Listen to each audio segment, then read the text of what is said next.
resigned, came back to Professor Bedi. He said, I want to do neurology. At that time, in Rajasthan, and particularly Udaipur, nobody can think of going out of Udaipur to learn or study. So I took that step. Professor Bedi gave me a letter on the name of renowned Professor Nosher Wadia. I'm sure most of you must have heard his name, those who are practicing neurology. He's a father of neurology in the country. That Professor Wadia, he was kind enough and he asked me to join as a resident. Interesting story. When I joined under Professor Wadia, I thought that I have done MD medicine, so I'm the best. But he offered me the job of junior resident. Salary 350 rupees per month, food free of charge. No problem. I was keen to do neurology. I accepted. Listen to me. The registrar who was above me was doing MD medicine. But then, with all those things, I knew I am in the right place. Never, it hurt my feeling, but then it's okay. And I practiced neurology because when I've gone from Udaipur, it was theory, theory, and theory. There it was practice.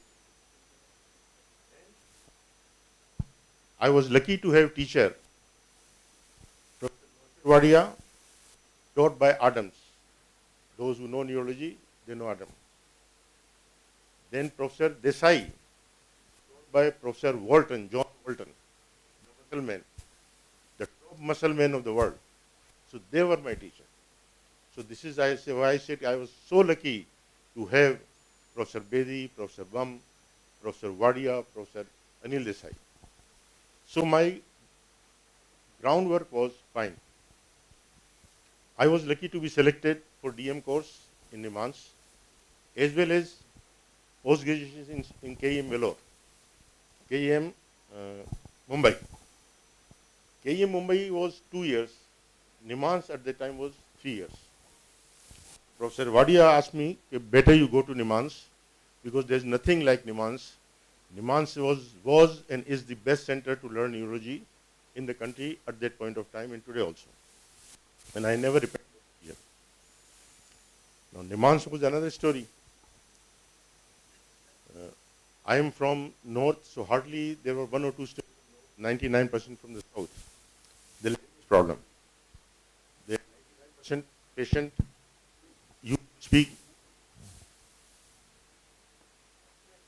used to speak Kannada. So my nursing staff was so kind that they used to sit with me for hours together because history in neurology is the most important thing. And what I learned about history, I'll tell you something. They say in neurology that if you can't reach the diagnosis or differential diagnosis after taking history, you will never be able to reach the diagnosis. So that is the importance of history taking in neurology. So if you can't reach the diagnosis or differential diagnosis after taking history, not examination, after taking history, then you are lost. No investigation is going to solve your problem. So that was the teaching in Nimans. I have a wonderful teacher there, 3 years, completed the study, and came back to Udaipur. I had offered to work in CMC Vellore, selected there as a lecturer. Another offer was from Jaipur, and third offer was from Bombay. But Udaipur, I could never leave, knowing very well that it's a difficult journey. Came to Udaipur, met bureaucrat.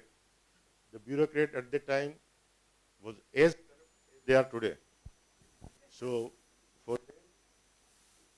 for them, the neurology has got no meaning. But because I was MD medicine also, so selected as a lecturer in medicine, worked for 7 years as a lecturer in medicine, but practiced neurology. At that time, my teachers and some of my colleagues told me, okay, why you want to practice neurology? What is there in neurology? In neurology, stroke, we are giving Lomodex, and peripheral neuropathy, we are going B complex. What will you do? don't mind giving these two drugs, but I will practice only neurology and neurology. I will never practice medicine. And that was the day, and today I never touched general medicine patient. And I don't repent the decision also. Subsequently, after practicing, working as an assistant professor in medicine for 7 years, nowadays in 7 years' time, a student today will become professor of neurology. And in 7 years' time, I worked only as assistant professor of medicine. At that time, when I was the first neurologist in the state of Rajasthan. Anyway, so that was the perseverance. I will not leave. But I am lucky also. At that time, there was another good human being. Again, my luck. Professor Shurvi Singh ji.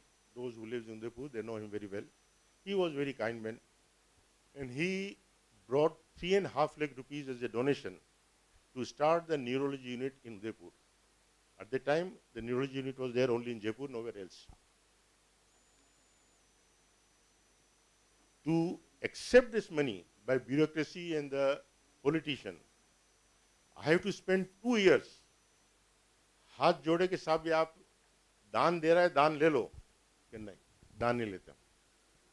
They never allowed the money to be used to start the neurology unit, but ultimately Professor Shuri Singh ji managed somehow, and that ward was built in 1987, and this was the first neurology unit in the Udaipur state. That was the beginning of the neurology. When I joined here, only one machine was available, and that also was purchased by my esteemed teacher, Professor Bedi, EEG. Now you can imagine, I was the technician. So I used to take out the electrode, paste it on the head, take the EEG, because I was trained in Nimans. Nimans training, I could do the EEG on my own.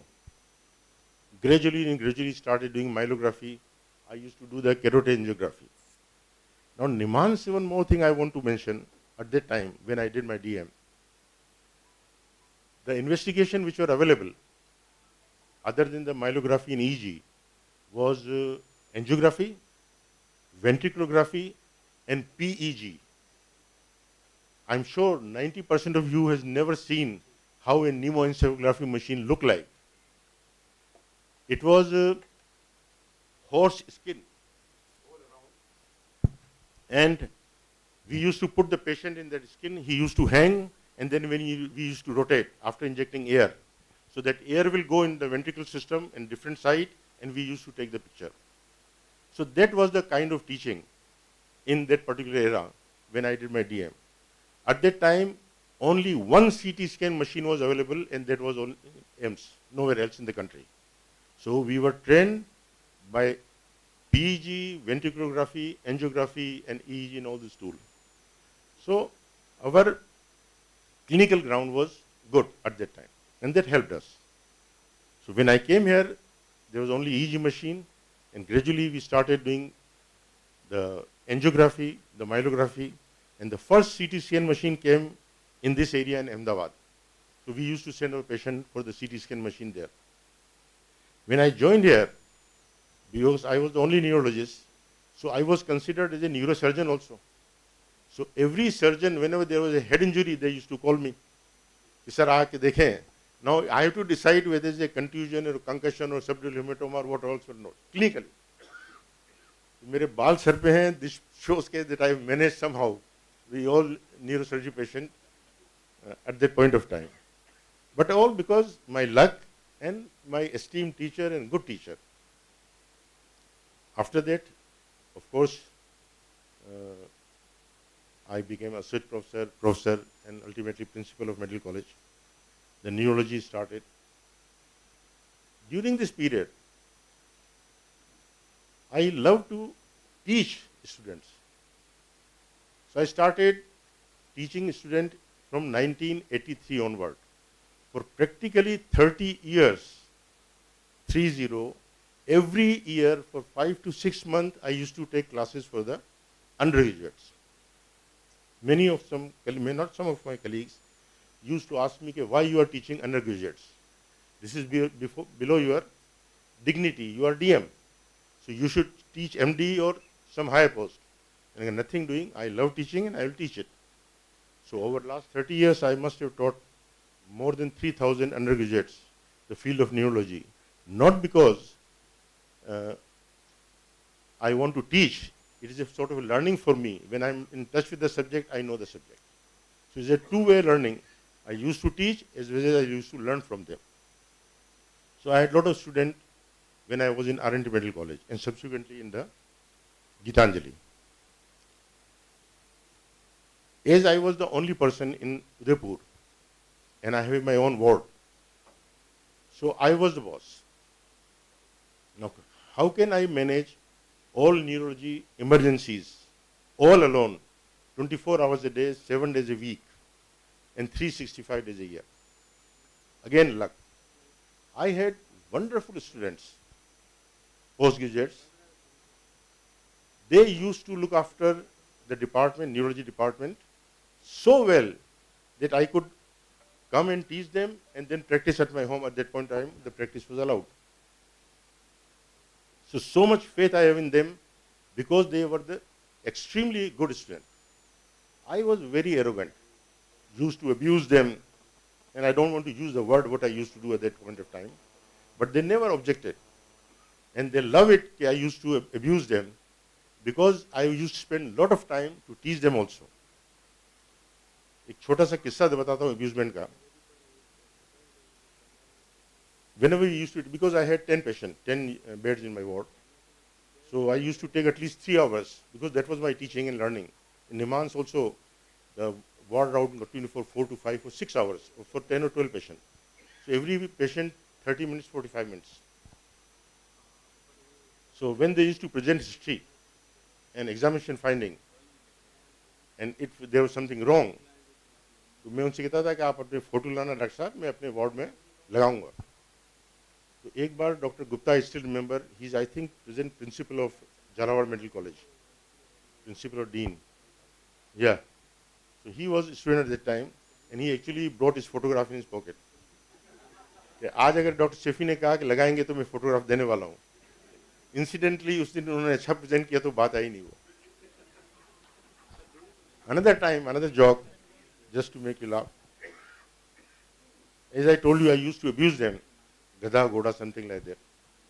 So one day, one resident presented the history, and other resident presented the finding. So I said कि दो गधे मिलके घोड़ा नहीं बन सकता. So what I'm trying to tell you that I was so lucky to have them with me. So my contribution in making them neurologists is minimum. They are good, they were hardworking, and what you see today in Udaipur, I could never dream of when I joined somewhere in 1983, that we have got 6 medical college, we have got around more than 20 neurologists in the town, many neurosurgeons doing excellent job, and 30, 40, 50 students who have cleared from R&T. They are doing so well all over the country that it gives a pleasure to me and pleasure to my R&T colleagues. Thank you very much.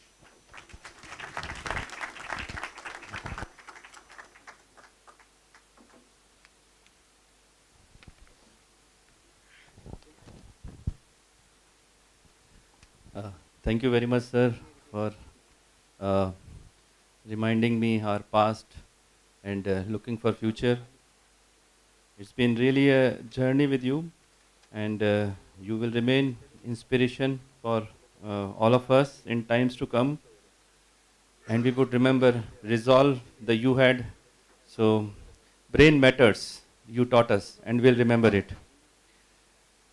Well, since sir has categorically refused me, for any kind of felicitation or anything, so I keep it to this and go on to the next talk. That is by senior consultant neurosurgeon, Dr. Aditya Gupta. Sir,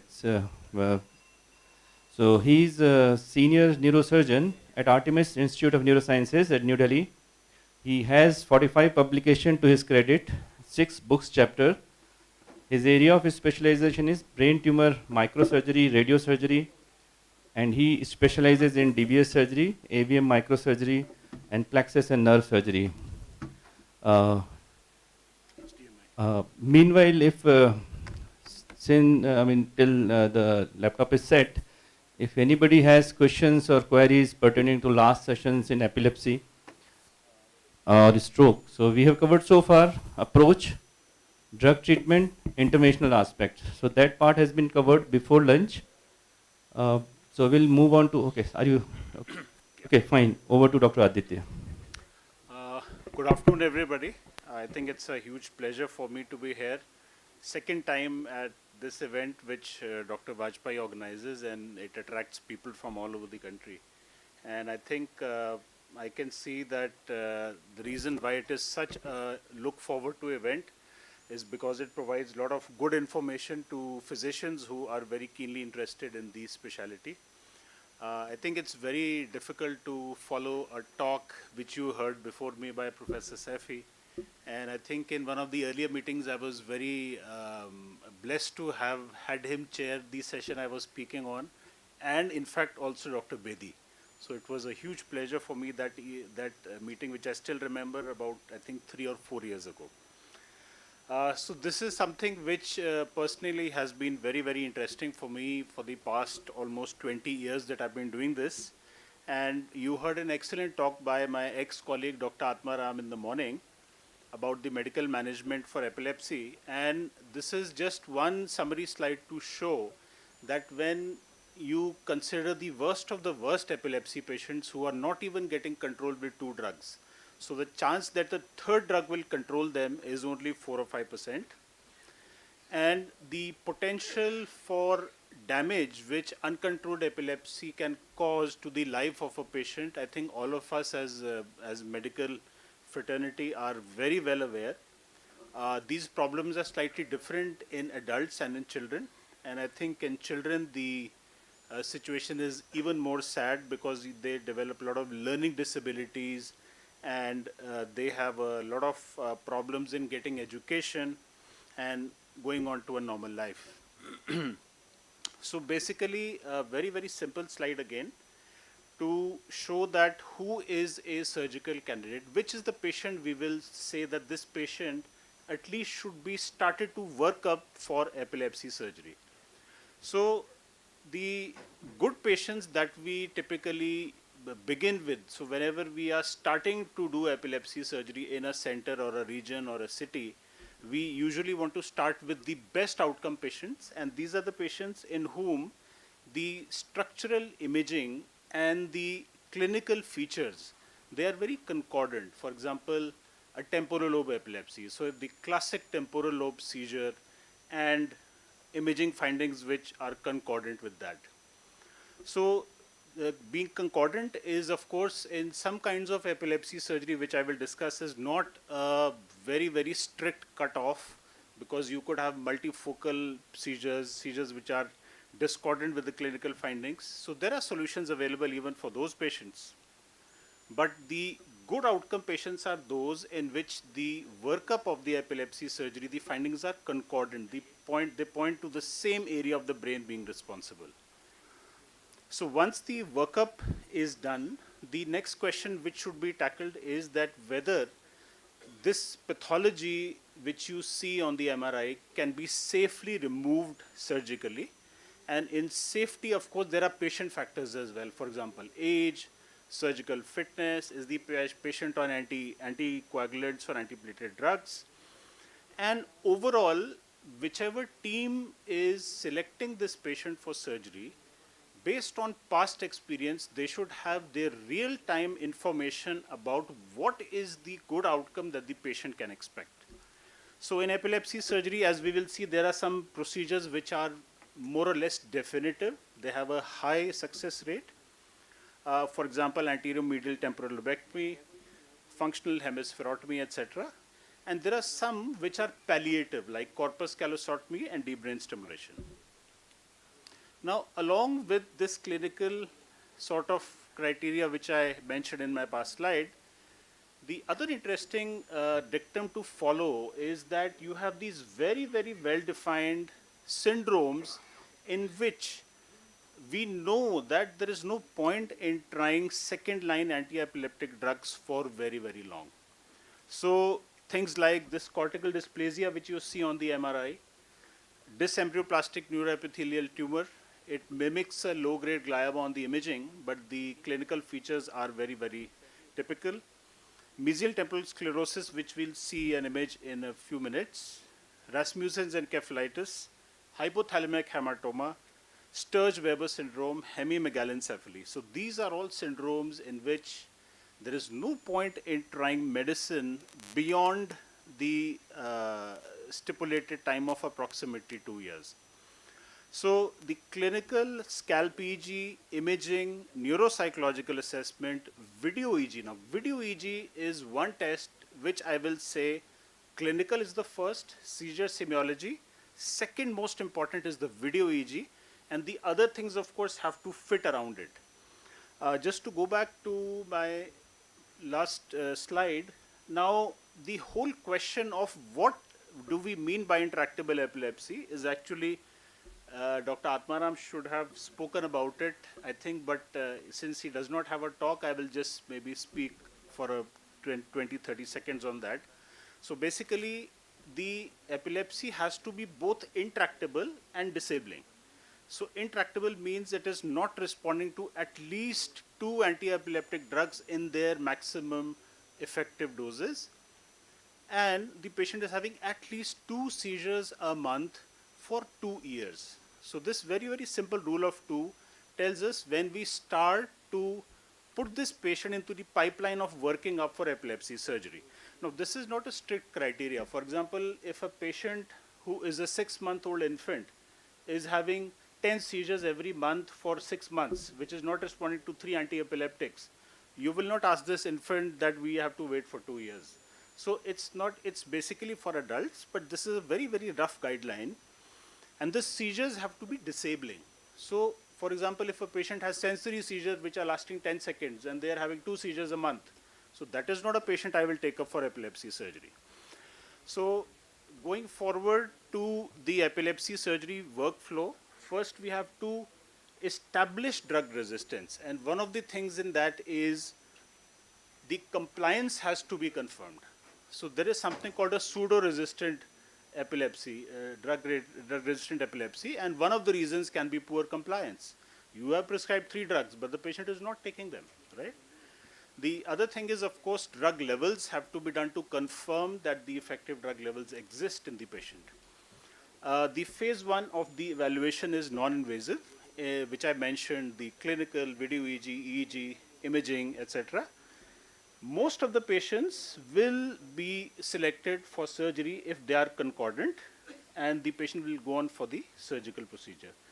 Some of the patients in whom it's not clear which side the seizure is arising from, for example, some of the frontal lobe epilepsies, may need invasive recordings by stereotactically implanting electrodes in the brain and then monitoring these patients for a few days and then seeing which lobe the seizure is arising from. Then this patient becomes a surgical candidate. Now, epilepsy, initially when epilepsy surgery began in the 50s and 60s, the hypothesis was epilepsy is basically a focus. But epilepsy is a network. And the recent International League Against Epilepsy classification is basically a network-oriented classification in which you have parts of the brain which are involved in that epilepsy circuit. And as we will see, some approaches in epilepsy surgery are also oriented to this fact. Now we talk about epilepsy surgery as if it is one kind of a surgical procedure, but really I can tell you there are more than 25 kinds of epilepsy surgery procedures which exist.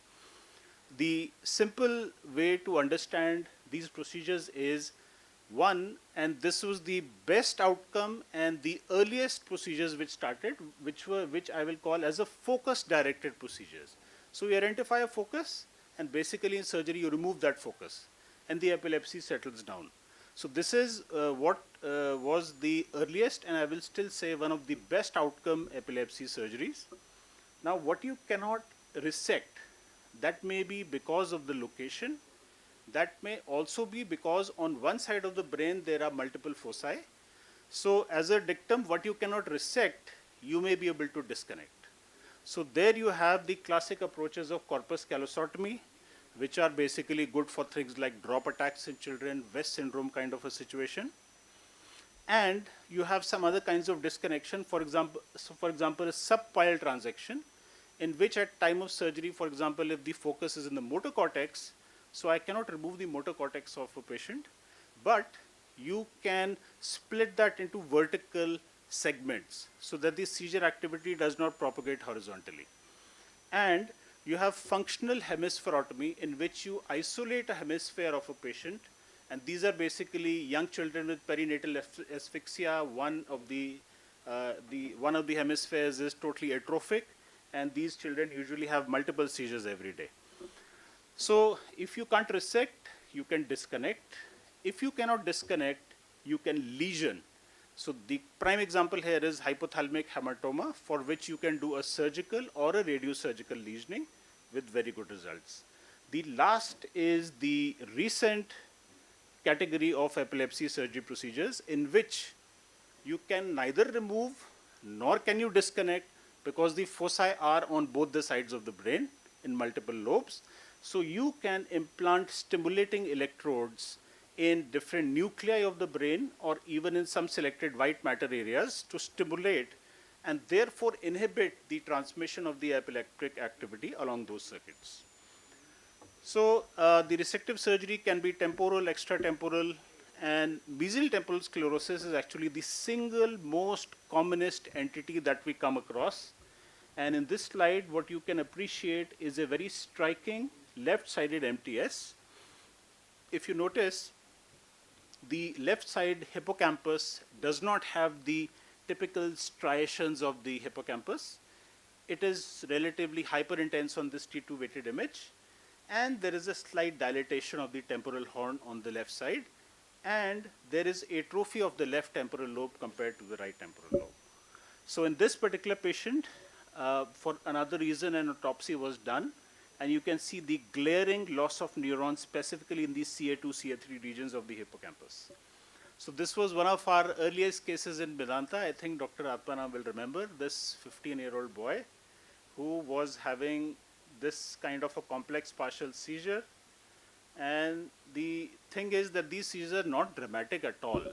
In fact, this slide, which you will see now, lip smacking and dystonic posturing of the right upper limb, is the only thing which used to happen several times a month during school as well, and that was why this 15-year-old was having declining school performance. And when you work up these children, this is a PET scan, glaring left medial temporal hypometabolism. And the workup, including the clinical seizure semiology, video EEG, MRI, PET, everything localized it to the left hippocampus. And I will just show you briefly a surgical video. So this is the left temporal lobe, if you can appreciate, that's the Sylvian vein. And we are actually measuring 2.5 centimeters of the anterior temporal tip. And in a moment, what you will see is that I am lifting away the temporal lobe from the Sylvian fissure in the left side. And right now, what you will see is inside the temporal horn of the ventricle, and actually my suction is on the hippocampus. So this is a surgery which is very, very gratifying, and this I'm teasing away the hippocampus from the brainstem underneath. So this kind of surgery is something which can be learned, I would say, relatively easily. Does not need any fancy technology, and this is the commonest case you will encounter. And I personally think every neurosurgical unit should be doing these kind of epilepsy surgeries. So that's the tail of the hippocampus beneath my suction. And once you disconnect the tail of the hippocampus, the entire hippocampus can be lifted up and delivered. These are some adjunctive things, interesting things which we use during epilepsy surgery. So these are strips and grids which we put on the surface of the brain, and we actually get discharges which help us to localize the area which we should remove. As I said, few of the cases need invasive recordings, including stereotactic electrodes which can be implanted into different lobes of the brain, and they help in elucidating the hypothesis of what is the epilepsy network in a particular patient. So this was long time ago at AIMS. This was one of the cases which I did. in which we were not sure which frontal lobe the seizures are coming from. So you can see a grid inside the cranium, and the seizures were all coming from the right side. And once we removed, of course, with electrocorticographic guidance, the patient did very well.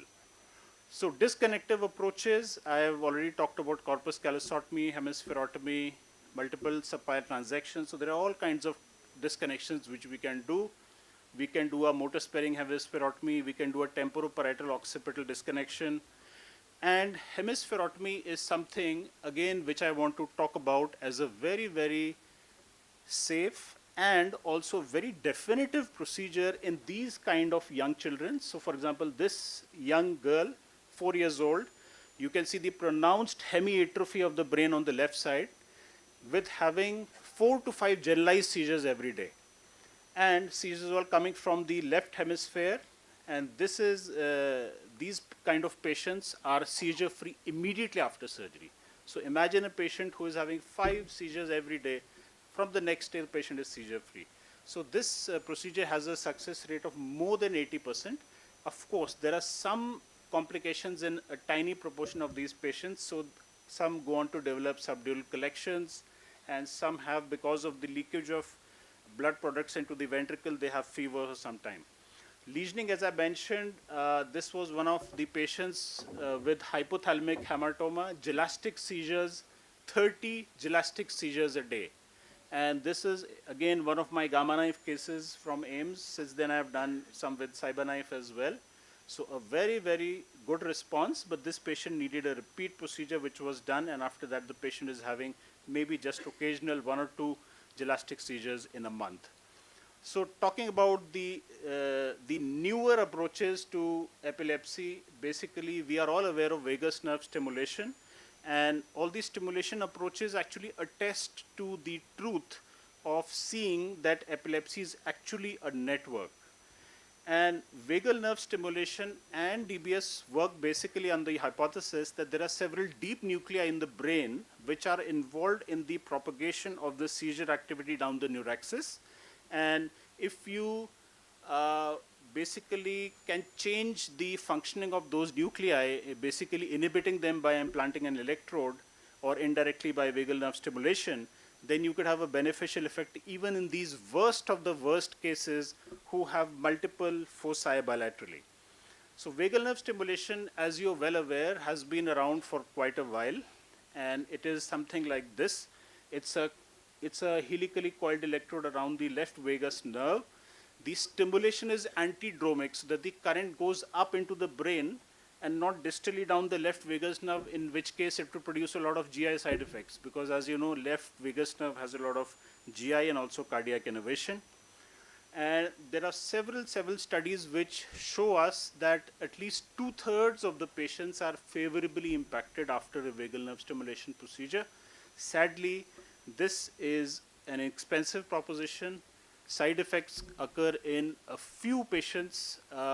The newer generation devices have almost excluded the incidence of cardiac side effects like asystole and bradycardia, although hoarseness and some alteration in voice and throat pain are common side effects which could be seen in about 1/3 of patients. Now, interesting device which is not yet available in India is called responsive neurostimulation. So if you look at it, it's basically a depth electrode, and there is a strip electrode which is placed on the cortical surface. The depth electrode goes inside the brain, and you have this device which will basically keep on processing, and when it identifies a seizure prediction, that is, a seizure activity is about to build up, then it discharges and it stimulates with a high degree of current which abolishes the seizure. So this is a very, very interesting device. The experience with this, published in 2015, shows a very, very good response rate for 66%, and these are all patients with more than one seizure focus in the brain. Coming to DBS, which has been a long time interest for me personally, and there are several studies which show that thalamic nuclei are very, very important in the propagation of epilepsy activity. And the SANTE trial, which is the class 1 evidence for the efficacy of anterior nucleus of thalamus stimulation, was published in 2015 were the 5-year results of the Sante trial. Basically, the implants started in 2004 and the results were published in 2009. And you have the 5-year results now, in 2015, which show a very, very promising effect. And one of the reasons why I say that is if you look at the responder rate in the first year of implantation, that is 43%. But by the time you're stimulating for 5 years, the responder rate is 68%. So the effect increases over time. That is what you see in VNS, that is what you see in responsive neurostimulation, and that is what you see in DBS as well. Now, there is all kinds of seizures which benefit from it: prior VNS, no prior VNS, prior surgery, no prior surgery, temporal lobe, frontal lobe, other lobes. All kinds of epilepsies respond very well to deep brain stimulation, and it selectively is good for the most severe seizures that a patient has. So that is another reason why this is such a valuable modality. So again, I will start with one of the first cases which we did in Medanta. That time I was in Medanta, so with Dr. Atmaram, and this was a Afghani lady with 6 of these seizures happening every single day. So what we went ahead and we did a complete workup, and basically in this blue box you have the diagnosis of the patient: bitemporal neocortical epilepsy, basically post-encephalitis, bilateral temporal atrophy. In fact, if you look at the MRI, there is a global atrophy as well. And at that time, we zoned upon DBS as a good option, in my mind, better than VNS. And we placed the electrodes in the anterior nucleus of the thalamus. Now, the trick in this surgery is, how do you know you are in the anterior nucleus of the thalamus? You can just implant electrodes and come out. So the key thing is you have a full EEG montage on the patient's scalp, and once you are in the anterior nucleus of the thalamus and you with the external stimulator, you stimulate at 5 hertz, you get this driving response. So this shows that the entire cortical activity is basically synchronized by stimulating the electrode in the anterior nucleus of the thalamus. If you're not in the anterior nucleus of the thalamus, you will not get this activity. So this is the post-op MRI before waking up the patient. You can see these 2 electrodes near the foramen of Monro if you look carefully. So these were the 2 electrodes we implanted. And this was a case which we did about 4 years ago. Very striking response. In fact, we were surprised. 15 seizures a day. And we did this, and on the 7th day of surgery, from 15 it became 1 seizure a day, and now this child has only 2 seizures a month. So from 15 a day to 2 a month, which is a very, very good value add for this patient. So DBS for epilepsy, I personally think is very, very promising. In fact, we've done 6 cases so far, and most had more than 2 foci, all had bilateral foci, and 3 of the 6 had more than 95% reduction in the seizure frequency. So that's a very good result for these worst of the worst cases. Now, comparison between VNS and DBS. So this article was published in 2019, and I believe, as does this author, that DBS has a slight edge over vagal nerve stimulation when you talk about epilepsy. Now, epilepsy is actually not the commonest indication for neuromodulation or deep brain stimulation. So I thought I'll just show maybe a few interesting videos in this regard. And basically, deep brain stimulation is what we most commonly do for movement disorders. And I'll show you what happens at the time of surgery. So at the time of surgery, patient is awake. The patient has the frame on, and my medical colleague, Dr. Sumit Singh, he is trying to ask the patient to do these movements. And this is without the stimulation on. And with the stimulation on intraoperatively, you can look at the speed of the movements. So this is a patient who has been off drugs for 12 hours, and you see an instantaneous response on table. So this is another patient on the day of DBS surgery. Look at the tremor in the hand. There is a stereotactic frame mounted on the head. And the same patient, the next day after surgery, there is no tremor, good fine movements of the hand, good posture. And I'll skip this, but in a moment you will see him get up by himself and walk. This is a 35-year-old lady, young onset Parkinson disease, I think is a very, very important subset for which DBS should definitely be done, but at the correct stage. I think tomorrow you have talks in which how to choose a patient for surgery, etc., will be explained very well.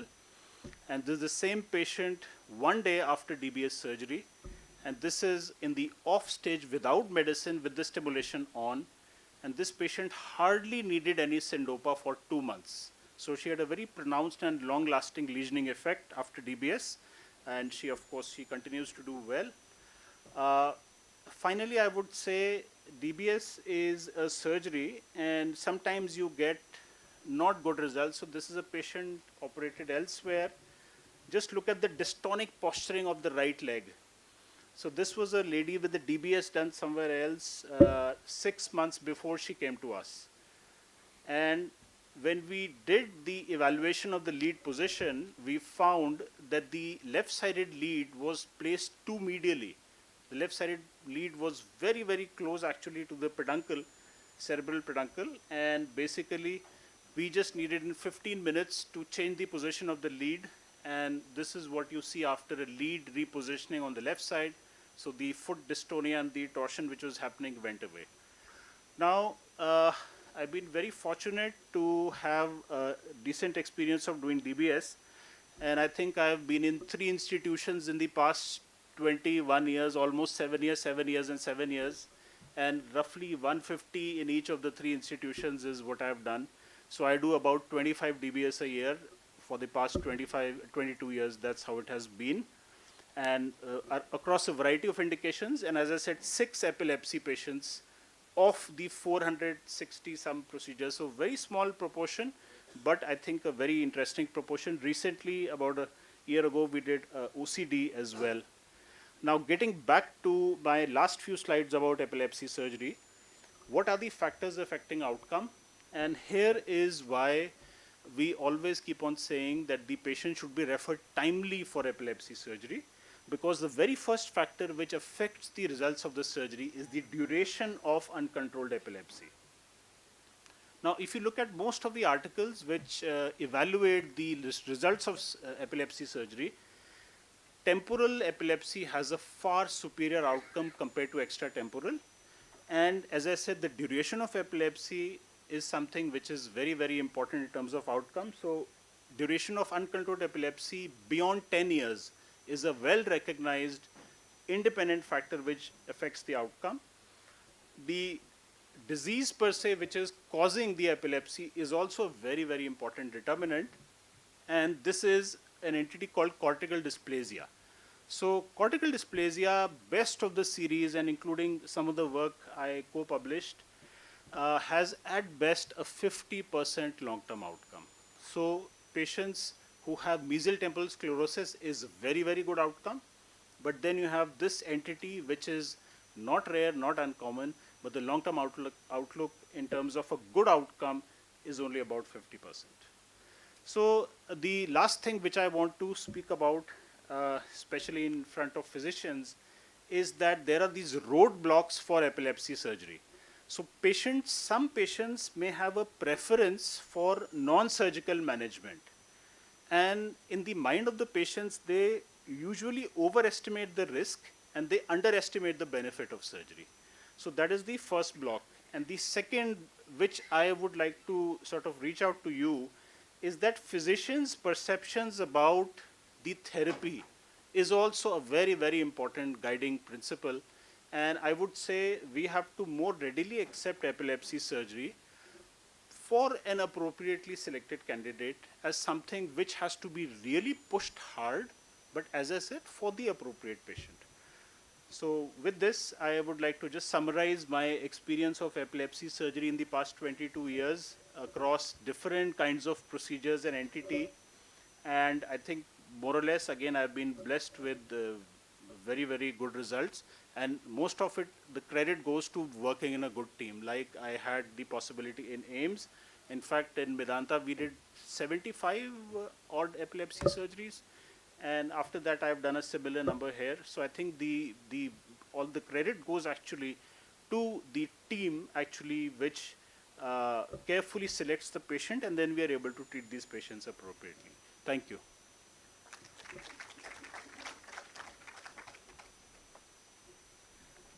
Thank you very much, Dr. Aditya. It was a very nice coverage of on such a complex topic. If there are any questions or comments, uh, because if there are no, we'll move on to next talk. Uh, how early would you recommend? When you say early, how early?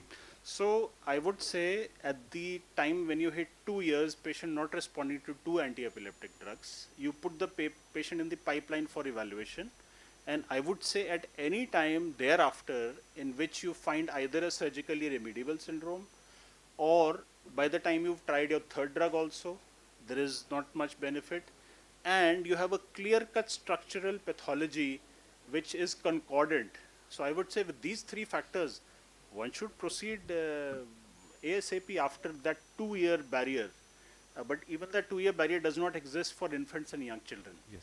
So that's a case to case kind of a thing. Yeah. Thank you. True. So, any further questions? Meanwhile, I'll again invite Dr. Gaurav. Gaurav, you here? So, he's been already introduced, and as I said, he's the person who uses.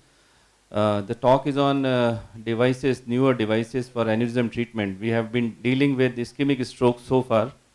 We have recanalized all the vessels, so now it is time for hemorrhages, brain hemorrhages. So one of the, apart from hypertensive bleeds, there are structural causes for intracerebral hemorrhage, and aneurysm, AVM, and all those things. Well, aneurysm, it's been like we have been discussing whether it should be endovascularly treated, it should be surgically treated. There's been debates, papers, research, publications. But time has changed immensely. Now there are devices, newer devices, which Dr. Gaurav will be showing. Earlier it was coiling, maybe some kind of assisted coiling, balloon assisted coiling, or stent assisted coiling. And there was still a room for surgery. With all due respect to neurosurgeon, in today's time, there is rarely a case which needs craniotomy. So this is what, with all these devices coming up, because ultimately there should be no debate about surgery or endovascular treatment. Both neurosurgeon and everybody, they are treating. So it's a minimal invasive thing that should be offered with these kind of devices. And let's hear from the master himself. Over to you, Dr. Gaurav.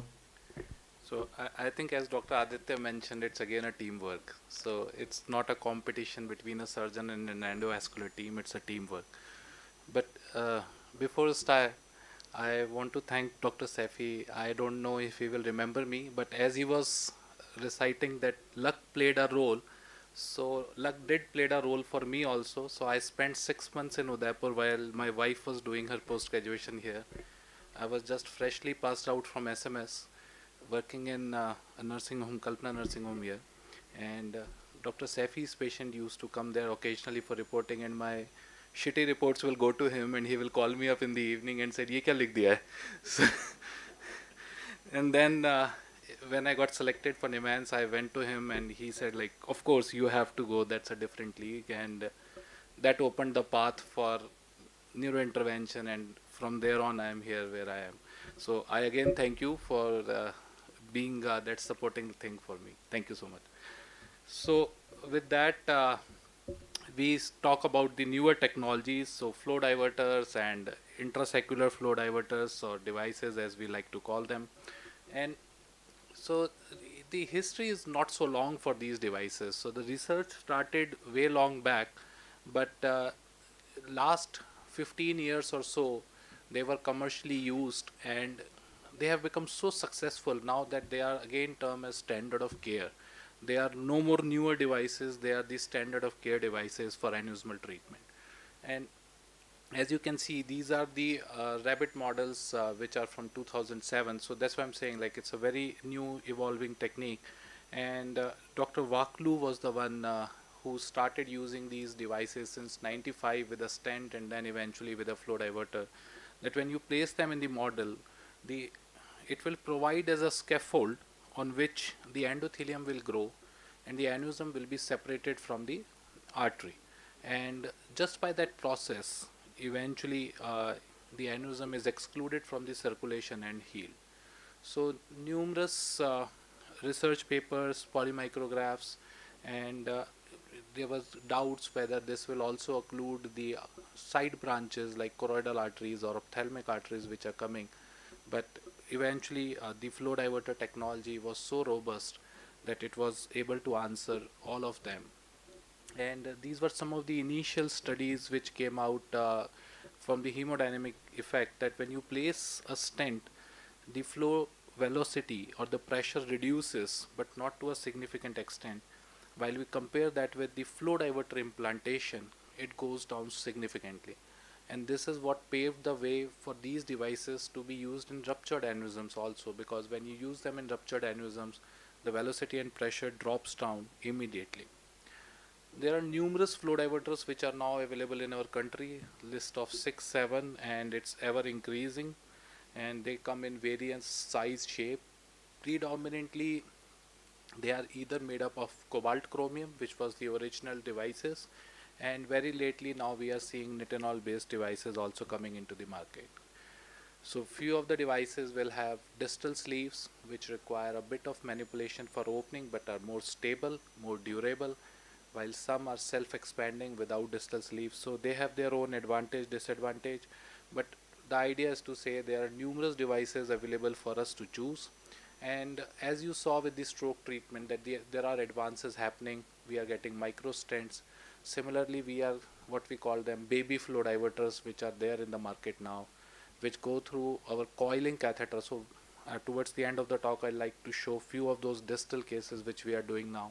So we are able to reach to far off M2, M3 branches also, and very successfully treat aneurysms using these devices.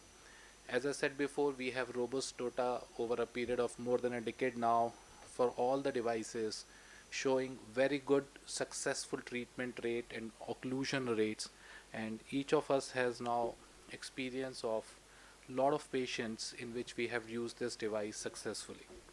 So the downside for these devices is that these patients need to be on dual antiplatelets.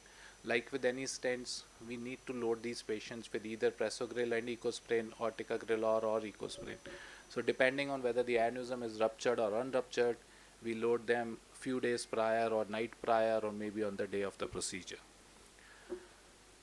So typically when we talk about the flow diversion or the ideal candidates for flow diversion, these are the indications like blister aneurysms, large or giant aneurysms which we will know will recur if we do just a coiling or a simple balloon assisted coiling, or very small aneurysms which we actually cannot enter to coil and they are perforator aneurysms, we don't want to clip them either, dissecting aneurysms, fusiform aneurysms. So these were the subset of patients, and slowly now I think most of the large aneurysms we tend to treat more with flow diverters because we know the recurrence or recanalization rate is extremely low. So these were the sort of ruptured blister aneurysms which in the past we used to treat with double stent or triple stent placement or surgical bypass techniques and clippings. And over a period of time we have learned that you just need to place flow diverters in them, the scaffolding will form and the artery will just heal by itself. And we have numerous patients like this, classical dorsal wall blister aneurysms. You place flow diverter, as quickly as 3 months when you do these follow-ups, it's impossible even to see where the aneurysm was. The artery gets completely healed and repaired. So as I said, we can keep looking at them, numerous aneurysms. Sometimes we need to also place a coil. So in this dissecting aneurysm, by the time the patient came to us from outside, from this CTA to DSA, the aneurysm is rapidly growing in size. So we, in a ruptured state, sometimes we need to place a coil or two to support so that these pseudo aneurysms do not grow. And in follow-up, again, these patients, they heal completely. So we have data from now numerous centers across the world that treating these blister aneurysms with flow diverters is safe and effective. We have published our own data, and we were the first large center to publish the largest series across the world in treating these ruptured aneurysms. And if we now look at the treatment of blister aneurysms, it's the almost guaranteed that if we have to do an endovascular, it has to be done with either a flow diverter plus coil, or then either the same results can be only achieved by a complex bypass surgery. For large and giant aneurysms, I think it's a boom because you can easily treat these complex aneurysms using flow diverter along with coils. And in the past, we have slides from those era then when we used to coil them, and then 6 months later we will recoil them, and it was frustrating for everyone. But now when we do these aneurysms with flow diversion and along with coils, uh, these are expensive but eventually have a more durable outcome, and this is just after 2 weeks, and that's a 6-month follow-up with no contrast filling inside the aneurysm at all. Such large cavernous IC aneurysm, again on follow-up, will completely disappear. So this whole procedure does not take more than an hour or so to do, and the outcomes are fabulous. So this is one of my old slides. So very young female, fusisaccular aneurysm involving the M1 origin, extending almost to the ICA terminus, and you can see it's the only solution probably was to do a bypass. But here we just placed a long flow diverter through and through, and this is the immediate result in a week. This is the 3 months angiogram. The artery is remodeled, and we have kept following this patient, and the long-term results are very good with these devices. Same thing in the posterior circulation, large aneurysms ruptured, and we can just place a single device in and out, and the artery will heal. So the flow diversion effect of these devices is enormous. So you look, whatever way you look at small aneurysms, large aneurysms, the branches coming out of it, the consistent picture will be you don't need to enter the aneurysm. You place the device into the parent artery, which makes it more safer. When we are trying to enter these aneurysms at a difficult angle, then there's a chance that you can rupture these aneurysms if you are not careful or if you do not have best of the equipments with you. But since you are staying away from the aneurysm into the artery, the risk of that aneurysm rupture goes away, and it makes these procedures actually very simple. And so we have now started jokingly saying that in future, like earlier we were used to call to proctor these flow diverter cases. In near future we will be called to proctor simple coiling, because people will forget the art of simple coiling. They are starting using flow diversion for every single case. So again, few more examples of aneurysms at different locations where we can do good DynaCT pictures which demonstrate that this flow diverters are well opposed to the wall of the artery, and we can do the follow-ups. Mild intimal hyperplasia is a side effect which may happen for few months, but the aneurysm will go away. So this also can be used to treat recanalized aneurysm. So sometimes in a rupture state, you don't want to place these flow diverters, you don't want to give dual antiplatelets. You can secure the aneurysm by putting coils, and in follow-ups you can again bring this patient in, place a device, and then we can have a complete healing of the aneurysms. So I'll skip few of them. They are just repetition of the same thing, that they are large aneurysms in which we have placed flow diverter and go. The important thing when we are doing these flow diverters is that the metal should be well opposed to the wall. A small malopposition is okay, like in this case a minor malopposition in the center is fine. So you don't need to have completely sticky thing. Ideally yes, but a very small malopposition is okay. But if it's a big malopposition, like in this case, we just couldn't open the flow diverter because of the tortuosity. We tried inflating it with a balloon, but it didn't. So what it does is it leaves a long segment of malopposition, and that will lead to clot formation and a stroke. So the key to these flow diversion success is a good apposition of these devices to the wall of the artery. So that's another case. So we treated with some coils and flow diverter, and at that time we didn't realize, and these are our initial early experience, we thought everything is fine. On follow-up we could see the aneurysm is filling. There's sort of another artery which is formed close to the flow diverter, because the flow diverter at that place was not well opposed. So we need to well oppose it with another flow diverter, and then the artery will start healing on its own. We can treat what was considered previously untreatable, so large fusiform aneurysms which were practically untreatable. We can use not one, maybe two or three overlapping flow diverters and make a scaffold to treat these large aneurysms, and this is the follow-up. So if you look at it, you will not even realize that this artery was actually harboring an aneurysm. So similar sort of a case, large long dysplasia of the whole of the ICA from cavernous to the terminal ICA, treated by multiple overlapping flow diverters to achieve complete remodeling of the artery. So as we discussed, when we started using these devices, we were worried, since we're gonna overlap lot of arteries, perforators, ophthalmic, choroidal, what's gonna be the fate of these arteries? So this, I think, will demonstrate the point that this patient has two aneurysms, a PCOM and a choroidal artery. The choroidal artery is arising bang in the middle of the choroidal artery aneurysm. So in an acute ruptured state, we just secured this one first PCOM which we thought was ruptured, and in few weeks time we place a flow diverter. And now if you are worried about the choroidal artery, that's how the artery got remodeled. The aneurysm is gone and the artery is not completely remodeled to be arising from the ICA. So if the brain needs that artery, it will be preserved. So another choroidal artery location, the artery preserved. Same thing with the fetal PCOM. So if it's not a fetal PCOM, brain is not using it, it will get closed. But if it's fetal PCOM, it will keep it filling. So the downside is it may keep also the aneurysm filling at some point. Same thing with the anterior cerebral artery. If there is a good anterior cerebral artery from the other side, the artery will close. If it is not, the artery will keep flowing. So depending on the collateral circulation, the branches may or may not remain open. In that case, the artery was not there. So the opposite side collateral was so good, so it has been taken over. Same thing with the ophthalmic artery.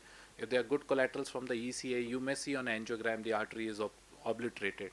But if none, then the artery will keep patent, and we have covered now almost every branch which is possible. Now we are treating more and more bifurcation, and it's possible to cover the branches.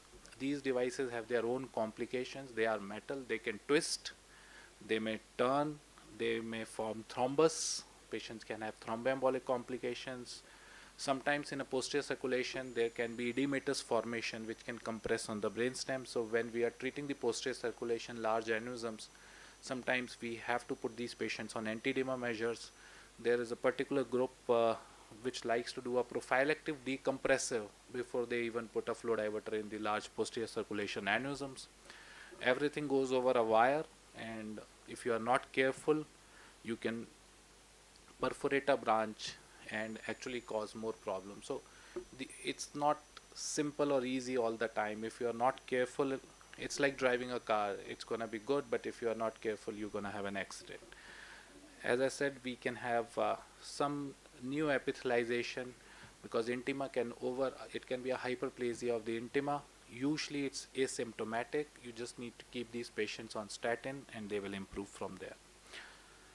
So now we are moving far distally. So as I said, we were earlier treating only large ICA and posterior circulation aneurysms. Now we are harboring into the territory of ACOMs, MCA and DACAs. So this is a blister ACOM, and the idea is, since you can treat a blister ICA with this, why not treat it blister ACOM also with flow diverter, and that's the result. So we have now good series of patients with these blisters and small aneurysms in MCA and ACOM bifurcations, which we can tackle with putting these flow diverters, and this is a 5-month, 9-month follow-up for these patients. A dysplastic MCA aneurysm may be a good surgical candidate, and you can see the whole artery is completely dysplastic and multilobulated. So we trap it with a coil and a flow diverter, and eventually the artery gets remodeled, and that's a 6-month follow-up for this patient. So we are going distal and distal. We have good evidence to go there, and that's the DACA now. So that's the distal most I think we can reach with the current hardware, and it takes its time, but it's going. Ruptured perforator aneurysms in the posterior cerebral artery, That's the follow-up, and that I think is the smallest which I have done so far. Is the pica, ruptured pica dissecting aneurysm, flow diverter placed. That's the follow-up in 6 months' time. This is a mycotic aneurysm, distal M3, sort of where right in the Sylvian fissure. The flow diverter placed, and this is the 4-month follow-up for the resolution. So I'm just gonna skip this, and the latest thing which is coming is that these flow diverters, we have to plate antiplatelets, and we all know in a subarachnoid hemorrhage we may need to put EVDs, we may have to do tracheostomy. In fact, the meta-analysis has shown that if you put these patients on single antiplatelet, it may be better than dual, which is sort of obvious to speak, and that's where this new technique has come, which is called coated flow diverters. So this is one of the case which we did in a COVID era. Patient had a fungal sinusitis. We treated with a coated flow diverter. We used dual antiplatelet, but since his fungus was growing, he had to stop the antiplatelets. The antiplatelets was restarted. This was the follow-up in 3 months. Again had to undergo a surgery for inguinal hernia. Antiplatelets stopped. That's the follow-up after 8 months. So with the coated devices, it can tolerate some bit of patient non-compliance also. So he was a doctor, again treated with a coated flow diverter, decided on its own that 1 month of antiplatelets is good enough for endothelium formation and stopped the antiplatelets on its own, and lost to follow-up, came back after 1.5 years, artery was flowing, just because I think they have a coated technology. So we have 2 coated flow diverters now, Pipeline Vantage, which was earlier known as Shield, and an HPC from Phenox. We have good robust data which is coming in that pipeline coating works very well, and the outcomes are same with single antiplatelet as compared with dual antiplatelets, and similar sort of outcomes are also seen with the HPC devices. So we are trying to incorporate more and more of these devices in our practice, especially for distal circulation. So left MCA bifurcation, or especially these ruptured ICA posterior circulation aneurysms. So in cases of subarachnoid hemorrhage, using these coated flow diverters gives us an extra advantage that if we need to, we can stop the antiplatelets transiently. So this is the device. That's the follow-up in 6 months' time with complete resolution. Ruptured MCA bifurcation, treated with flow diverters. Immediately after the flow diverter, the aneurysm starts to show stasis. So last bit about, we have time, 5 minutes? Yeah. So about the intrasaccular devices. So there are 2 intrasaccular devices which are available to us right now, Contour and Web. So we first had our experience with the Contour, which is basically like an endoluminal flow diverter. So here you are not placing a flow diverter into the artery, but you are placing the flow diverter at the neck of the aneurysm. So the advantage is, since you are not in the artery with it, you do not need to put these patients on long-term antiplatelets, and this will cause flow change within the aneurysm. Initially we were a bit skeptical, and we were placing a lot of coils also along with it because the dome was unprotected, but as more and more data is coming in, I think just placing them at the neck, even in ruptured state, is more than sufficient. I am somehow still putting some coils along with the Contour, and that's the sizing chart. So it comes with very easy sizing. You just to measure the width of the aneurysm, and we can go ahead. So we can do simple Contour coiling, and we just need to place a device inside the aneurysm, 10 minutes in and out job, or you can trap it with 2 catheters, put some coils along with it if you are worried. So simple perfect case, wide neck ACOM aneurysm, you put catheters, deploy the device. I'm just showing you. So it's hard to see these devices because they are very fine material and we are putting it in most of the bifurcation aneurysms in which the crossing might be difficult. So this particular case, it was a trifurcation. So 3 branches of ACA are coming from the aneurysm, and that's why we thought instead of doing coiling, maybe just doing a flow, this endoluminal flow diverter may be useful. So this is immediate. We placed a flow diverter which is Contour along with coils, and that's the follow-up angiography and the aneurysm is completely gone. So the patient need not be on antiplatelets after these device. We give up antiplatelets for a week and then we stop them. Another ACOM aneurysm treated the same way, and that's the 3 months follow-up. The aneurysm is completely healed. ICA terminus, and this is one of our patient which we did on workshop. So this patient had 4 aneurysms, so we can see 2 DACA, ACOM and an ICA, and all 4 of them got this contour device, and all 4 aneurysms were treated using this new devices. Similar to this, we also have a web. So web is different from contour, that it completely fills the aneurysm. So you don't need to worry about some part of the aneurysm being left behind. Having said so, the disadvantage is that you need to size it perfectly because you're going to fit it to the size of the aneurysm. So the idea is same, that you sort of placing a mesh inside the aneurysm. So it's again one and done sort of a thing. You place one device inside the aneurysm, create flow diversion at the neck. Again, you don't need long-term antiplatelets with this. You place a device and the flow will divert away from the aneurysm. So a typical wide neck ACOM aneurysm, as I said, we need to measure it carefully, and that's where it takes a little bit of more of planning than contour. And then these are those size charts where you speculate which size is actually going to fit. Once you have done that, you take a microcatheter in and deploy these devices. So these devices are very soft, they are like coils, so we are not worried about the rupture, and that's how it starts to look like when they open up, and that's the final picture. So it's completely filling the aneurysm totally.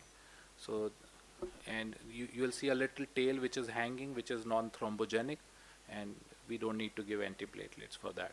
So this is another example of a basilar apex aneurysm, same thing.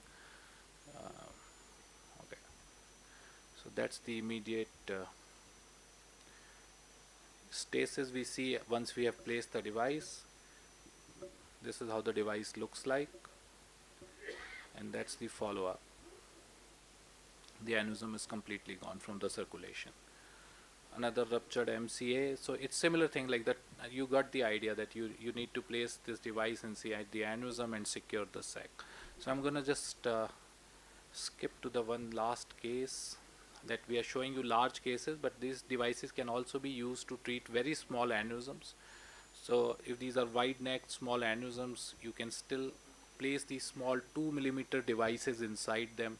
So more and more these devices are also taking role away from the coiling. So bulk of the practice is with flow diverters, and now more with these endoluminal web or contour, whatever we like to use. So why because it's a single antiplatelet or no antiplatelet, they are very easy to use, and for a complex wide neck bifurcation we don't need to cross into the arteries, so it saves a very precious time, and for a complex challenging aneurysms I think it's very safe and easy to use them. Thank you so much for your attention.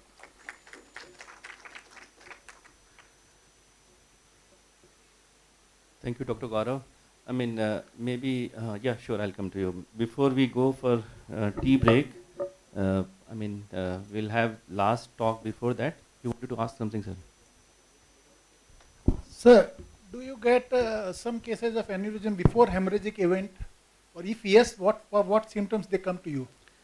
So we do get a lot of unruptured aneurysms also. So if they are large, they usually present with mass effect. So they will present either with cranial nerve palsies or ataxia or compression symptoms. Most of the unruptured aneurysms are incidentally detected. Like for headaches, we will prescribe an MRI, and that's how on an MRI it will be picked up, and then the MR angiography and DSA will follow.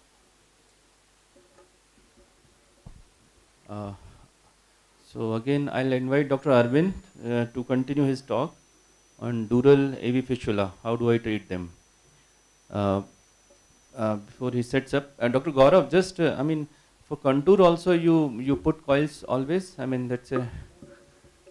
How do you decide that you put first you you gel it first, okay? But you don't do it like put a contour and then you decide and second microcatheter because you can't take it through. Yeah.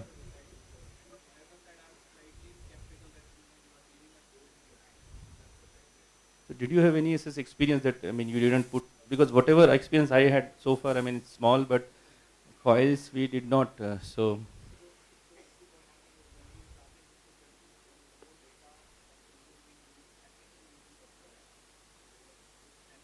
yes, yes, true.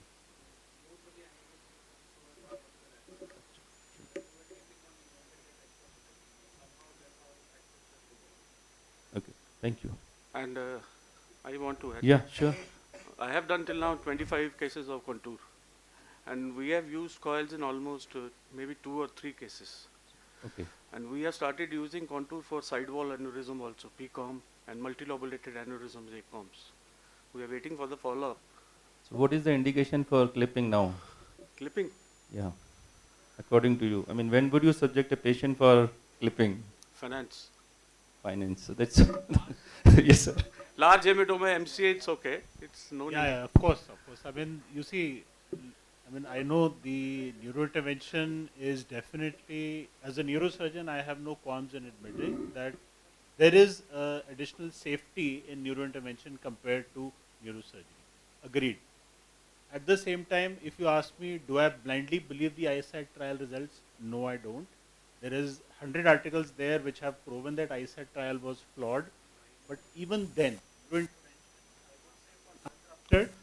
definitely most of the patients want it, and it by whatever margin.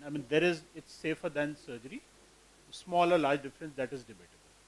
Now, the other thing is, clipping is a technique which cannot be allowed to die, because every so often you see a patient with a large bleed, he needs a life-saving procedure of hematoma evacuation and aneurysm clipping. So that's all that I would say. So that True, indication that's will true. always remain. The Yeah, large that will- hematoma that- is the MCA aneurysm, and True. no debate on that. Yes, that's it. Because in our part of area, the finance has a major role, and we generally give both the options to the patient and make them decide what they want according to their situation. So it's better to work in a center where you have both the suvidha, rather than in a single center where only endovascular is available. So now coming from aneurysm to dural AVMs. When I started making, when Dr. Atulab asked me, I said, how I'll do it. But then dural AVMs are very typical pathologies, and they are more of venous disease rather than arterial. You have arterial feeders, but they are morely venous disease. So to understand dural AVM, we have to understand how it is formed, what we require to understand dural AVM, then treatment becomes very easy. Because now we have most of the thing available, which was not there 10, 15 years back. But to use those things, we need to understand what we need to do to treat this dural AVM. So to understand dural AVM for the beginners, the venous anatomy, I don't say you go to the smallest vein to understand, but the basic venous anatomy should be known before you are interpreting the DSA report. Because then you have to plan your DSA. Normally for aneurysm, we do 4 vessel DSA. But for this dural AVM, we have to do 6. Both external carotids has to be done. And sometimes, if you are suspecting grade 5 dural AVMs, you have to cover the neck area for perimedullary drainage also. You can't miss, because you have feeders everywhere. And sometimes it's difficult to count the feeders in dural AVM. Then you have to find out a feeder which is suitable for your endovascular treatment. Single session, ideally, but you can stage it also. Take help of surgery, radiosurgery. Medical management is not possible for dural AVMs. So basically, these are the major veins: the jugular, sigmoid, transverse, torcula, straight sinus, vein of Galen, You have this cavernous sinus, petrosal. So these are the basic veins which we know that will be either required to understand, and they will be involved in a particular AVM depending on the site. We all know dural AVM has a very small chunk in neuroendovascular or neurosurgical data. It's limited to 10 to 15% of pathologies. It is not high percentage pathologies like aneurysms. But they can present invariably either with a hemorrhage or with the venous hypertension. So any hemorrhage in an odd location, dural pathology should be looked into. Venous hypertension can present clinically also. You can see lack of CSF absorption. You can see NPH-like symptoms. And if the venous ectasia is there, you can see obstructive hydrocephalus symptoms. You can see new onset dementias because of these venous hypertensions.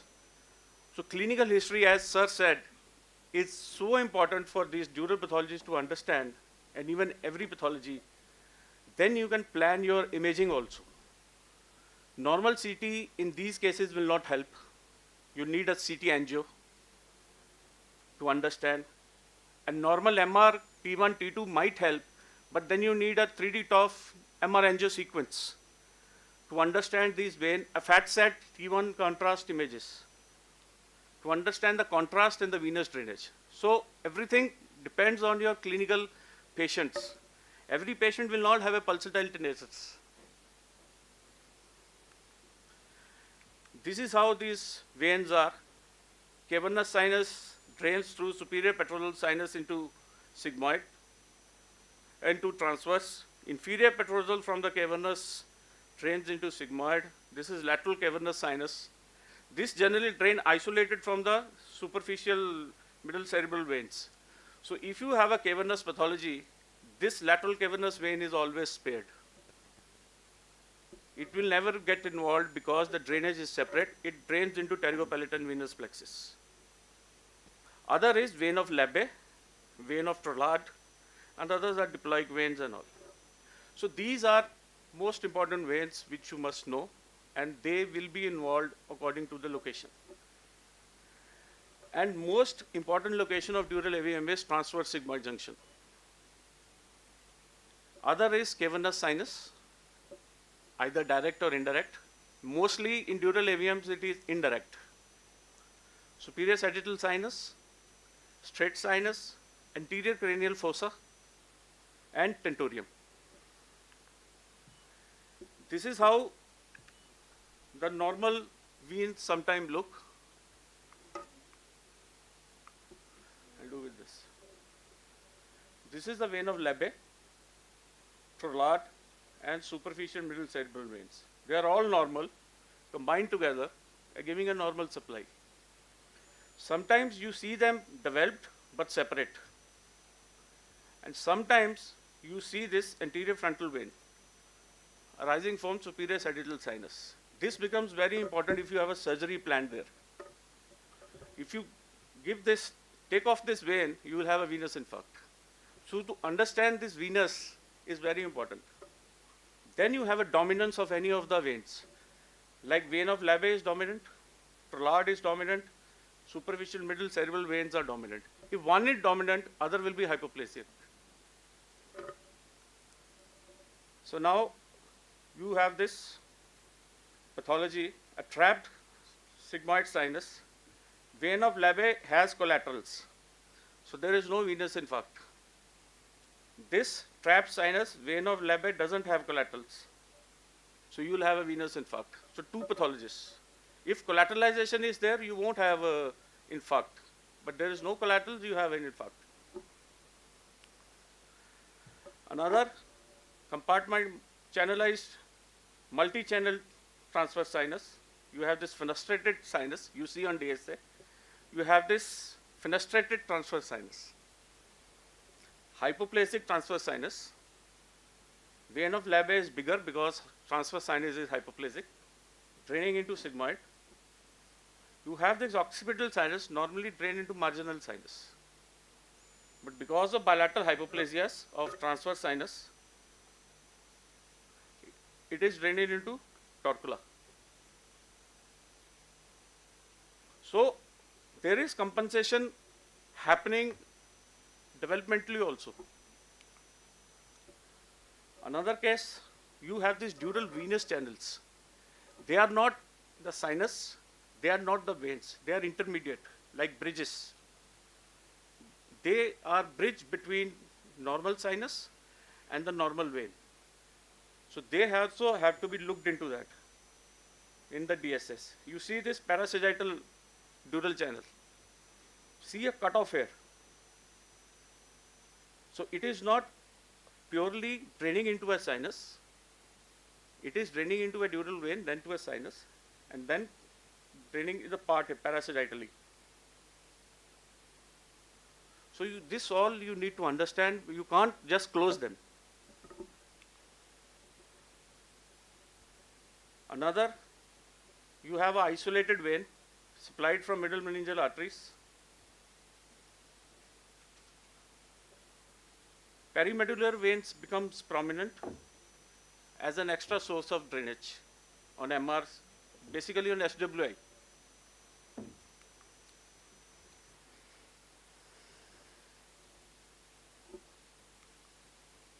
Another, for the cavernous sinus, as I told you, it drains through SPS into transverse sinus.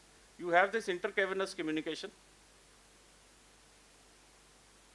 And this is where the importance of this LCS is there, lateral cavernous sinus. It is an external drainage. You see this example, ophthalmic vein is not fully formed, but patient is having symptoms. You can go do a percutaneous puncture through orbitum and then do a coiling. Perimedullary veins are prominent. You have a cortical reflux here. Digging through superficial petrosal sinus, IPS, inferior petrosal sinus. Condylar veins or emissary veins, they are seen normally at the foramen of magnum. If you have a sigmoid sinus block, these condylar veins become prominent. Others are, as I told, superior sagittal sinus is not formed. It is draining into a single pouch, like a sinus pericarni. This patient sometimes get planned for sclerotherapy because they don't see the venous drainage. So you have to understand this. There is no superior sagittal sinus. It is through the diploic vein. It is entering into a venous pouch. So no treatment. It is a developmental. So these things we have to understand in a DSA. Then DSA, you can classify dural AVMs only on the, most importantly, on the venous drainage and location. There are only two classifications, Borden and Conrad. Borden type 1 is antegrade flow into the sinus with the fistula. This can be treated sometimes with a manual compressions, ipsilateral. You can put some PVA particles if it's a small fistula and give a compression for 2-3 months and see they go off. But type 2 onwards till Conrad 5, you have to treat them. Secondly, there is a venous thrombosis. You have a retrograde flow into the sinus. Third, you can have a direct flow drainage into the subarachnoid space. They have more cortical reflex. Then Conrad depends upon presence, direction of the flow, venous ectasias, and location of the fistula. They are divided into 5 types. One, the normal antegrade flow into the vein. Second, thrombus, retrograde flow into the vein, 2A. 2B, retrograde flow into the cortical vein. Combined both vein as well as cortical vein. C, venous drainage with no venous ectasia. 4, you will have a venous ectasia. That will be around more than 5 millimeter or maybe 3 times the vein. 5th will be into the perimedullary vein. So the treatment has to be done above 2A. You cannot leave them. Clinical presentation we all know, transverse sigmoid, pulsatile tinnitus, cranial nerves, orbital symptom in CCF, raised ICP, neurological deficit can happen, seizures can happen because of retrograde venous drainage into the pile network. That can cause seizures in some cases. Then I said new onset dementia because of this. And this dementia sometimes go off if you treat, if it's a new onset. Pathophysiology, we all know they are idiopathic. They can happen due to trauma or previous craniotomy surgery, like meningioma surgery where sinus are involved. Or they can be in patients who have more chances of thrombosis, like antithrombin protein C and S deficiencies. Mostly supplies are from supratentorial or middle meningeal artery and superficial temporal artery through the transosseous branches. Anterior cranial fossa, ethmoidal arteries. Cavernous sinus is meningohypophyseal and inferolateral trunk from the internal carotid artery. Accessory meningeal artery. Posterior vertebral arteries and occipital and ascending pharyngeal arteries, basically the neuromeningeal trunk of ascending pharyngeal artery. Occipital transosseous. Middle meningeal can be petrosal branch, petrosquamous branch, posterior division, anterior division. The most dangerous is petrosal branch because it supplies the facial nerve. You have to be careful while you are treating through the petrosal branch because they form an arcade with the auricular artery and all they have an arcade. So you have to save that.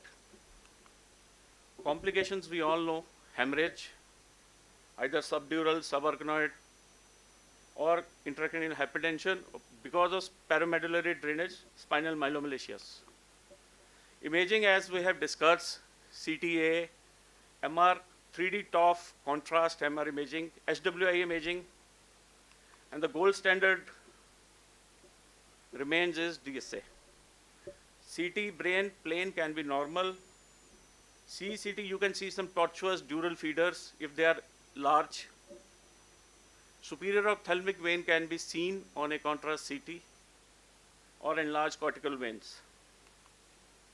You can see this curvilinear calcification perimedullary because of long-standing venous hypertension.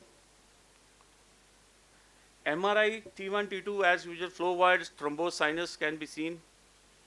Flare edema can be picked up. Contrast, dural enhancement, different from meningeal enhancement. You have to differentiate. It won't be like nodular enhancement. MRV plane, and please do contrast MRV to compare because you can miss or overestimate venous stenosis and venous thrombosis seen on plane and seen on contrast, MRV. So we have to establish either it's a venous stenosis or it's a venous thrombosis.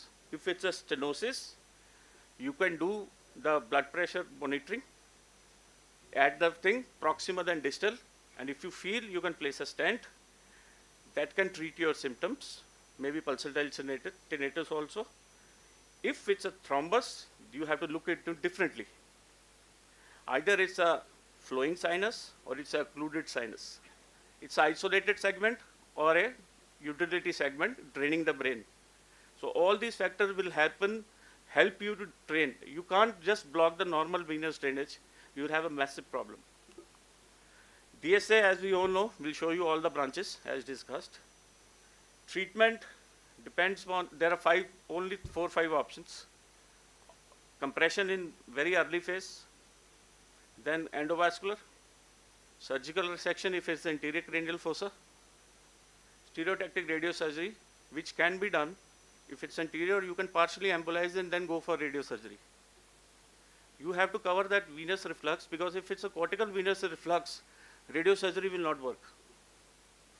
It has to be isolated AVM, not with the reflux.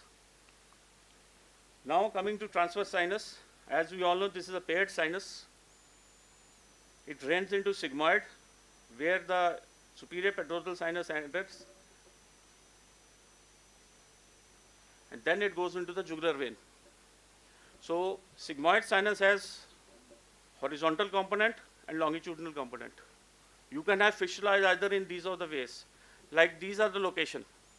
Sigmoid jugular junction, horizontal portion, perpendicular portion, transsigmoid junction, junction at vein of Labe, distal portion, and sinus circumference. These are 7 areas where you can have. So you have to understand it is inferior, anterior, medial, superior. So you can save the sinus and block those arteries only, if it's a patent sinus. This is an example, sigmoid sinus thrombus. You have feeders from occipital artery, posterior auricular, middle meningeal artery. And if you see carefully, it's medial. Another example, at the horizontal portion, sigmoid junction, occipital, ascending pharyngeal artery, and you see it is in the hypoglossal canal. It's inferior-medial. You have multiple hole fistulas, most common with dural AVMs. All feeders from occipital meningeal.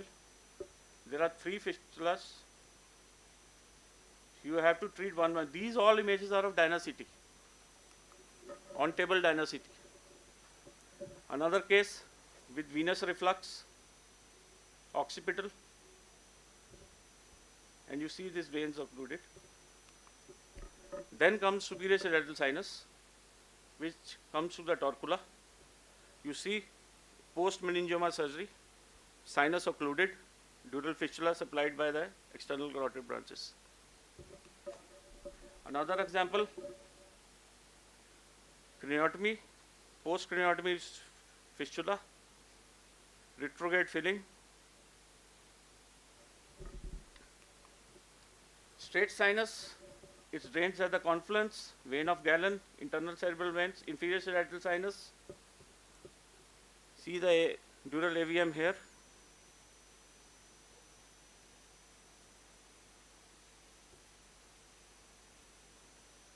It is coming post-embolization.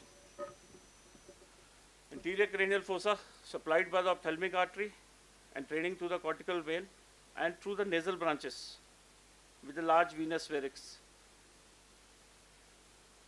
This can be done percutaneous also, surgically also, or you can go through the ophthalmic artery distal to the ciliary artery region and then block. Don't let the reflux to come back, otherwise you will block the ciliary artery. Another example, venous varix. You can do a percutaneous also, do a burr hole and then puncture. You can plan on DSA and burr hole and puncture and do this, glue into this.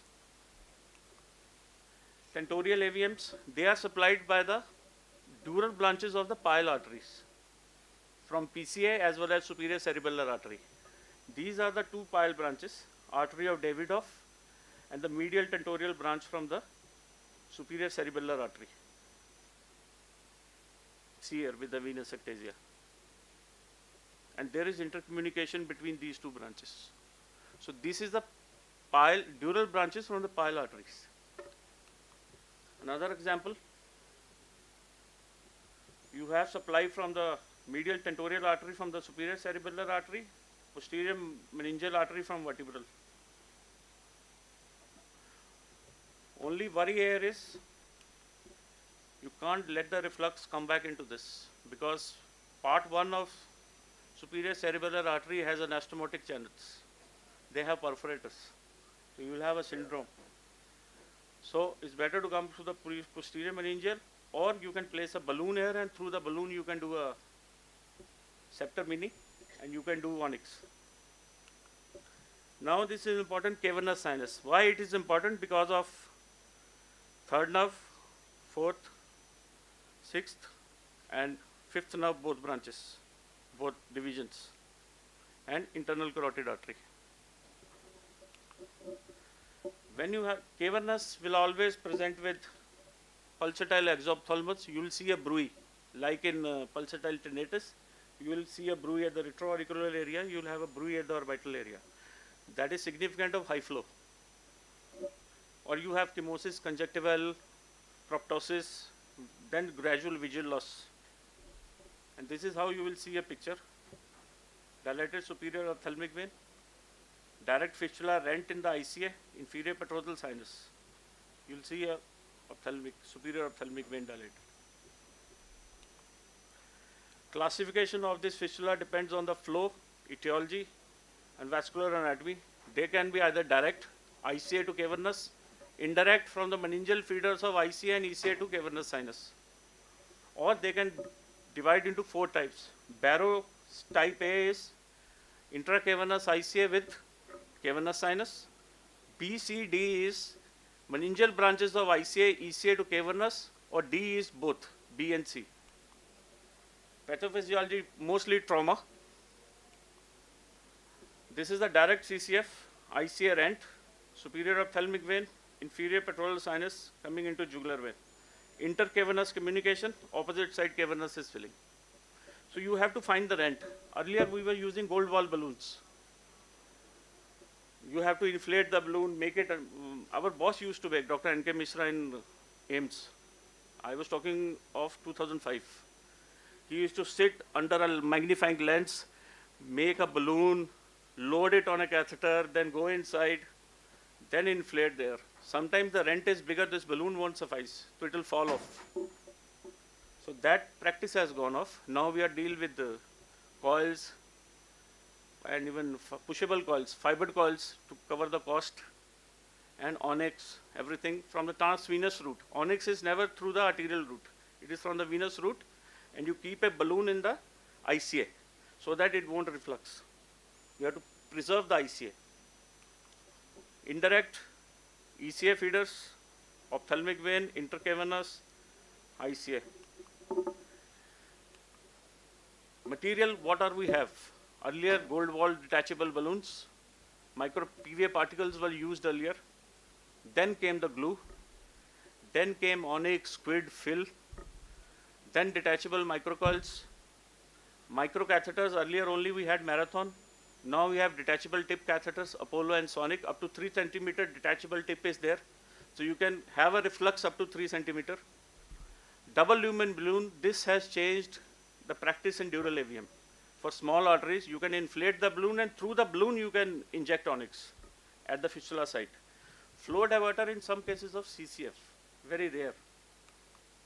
As we all know about jugular compression, same site, every waking hour, 5 minutes, increase to 10 to 15 minutes, and then follow up after 3 months and see what is the response. Only thing, you should have a control over arterial and compression, otherwise you will have a stroke. And by this, you are compressing the artery and increases the venous pressure to enhance thrombus. Then came embolization. Earlier, embolization was done by PVA particles. Nothing was available. But PVA particles go into the arterioles only. They don't go into the deeper territories. So you won't have any time a complete fistula devascularization. Particle can be used. There are small occipital tortuous branches. You can't go with your standard microcatheters. You want to do proximal. You can do those arteries, and by that you can see the main artery, and then you can use glue or onyx. So these are, or maybe you want to do a surgery, just before the surgery you do, and the surgeon will take care of the rest to reduce the bleeding, that's all. Then came NBCS, 2-cyanoacrylate, butyl acrylate. This changed the practice. But the glue has a problem, it has to be given fast.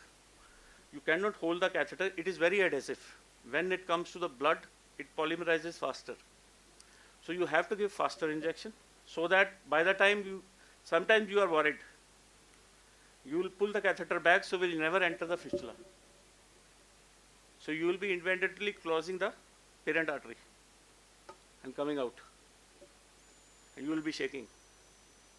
Because I have seen my teacher, whenever he used to do glue, he used to, Sir Dr. Mishra, he used to do 2-4 बार ऐसे लंबा सांस लेंगे, फिर ऐसे position करेंगे, फिर glue डालते थे और कहते थे खींच लेना चाहे मेरा हाथ टूट जाए. But that never cured the fistula until unless either you are deep into the fistula or you are using so much thin concentration of glue that it penetrates. You are always worried about catheter getting stuck. Then you have to cut the catheter at the groin and leave it. Then came onyx. It changed the practice, and the technique is plug and push. You plug with the cast and then keep pushing.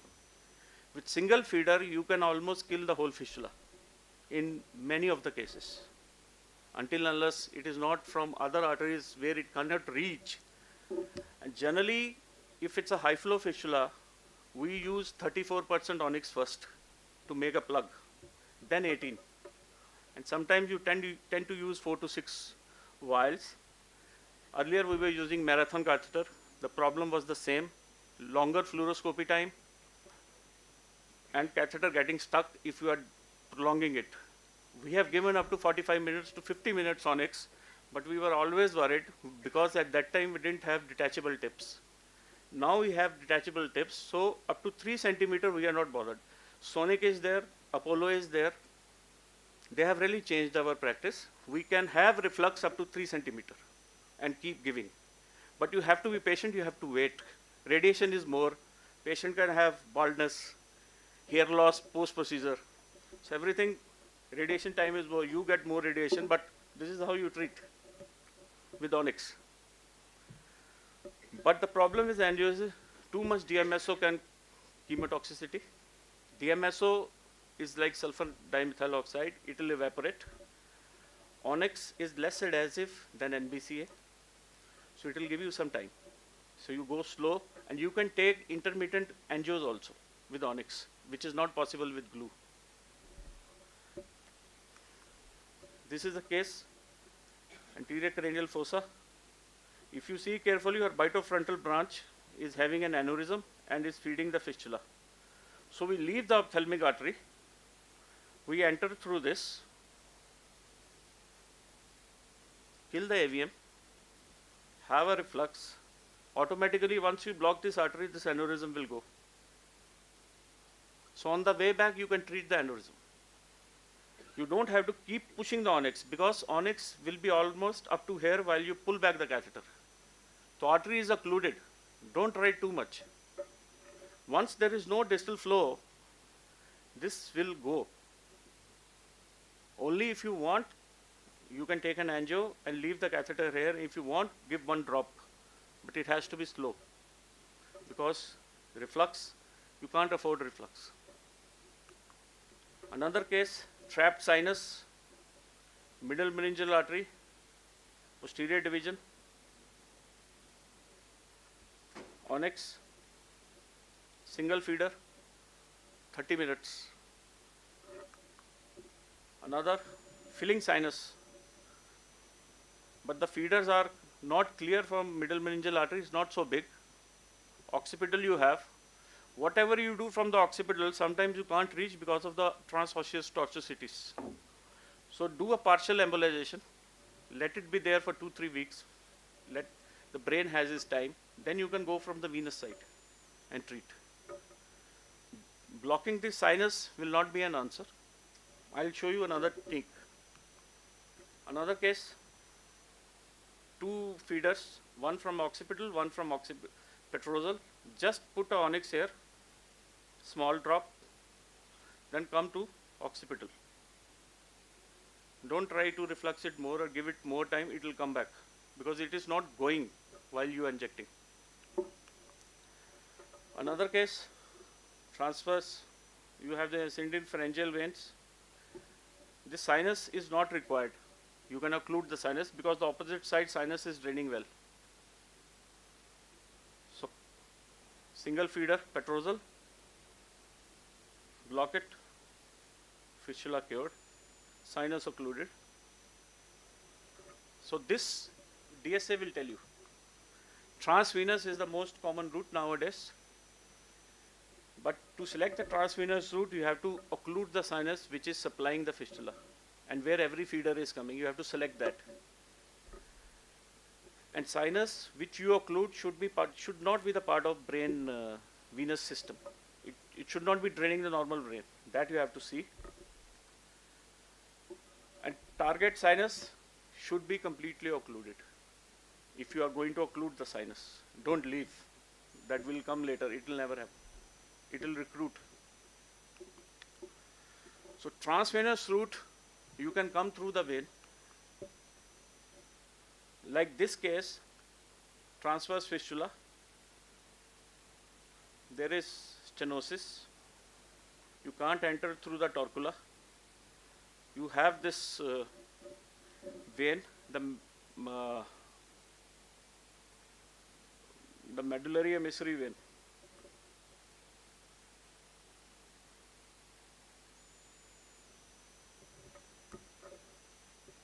You do a direct puncture under Doppler, come into this and sinus and then occlude. This is the occipital feeder, you can't come from here also. So you have to do a direct puncture. Retroauricular, retromastoid is the mastoid emissary vein.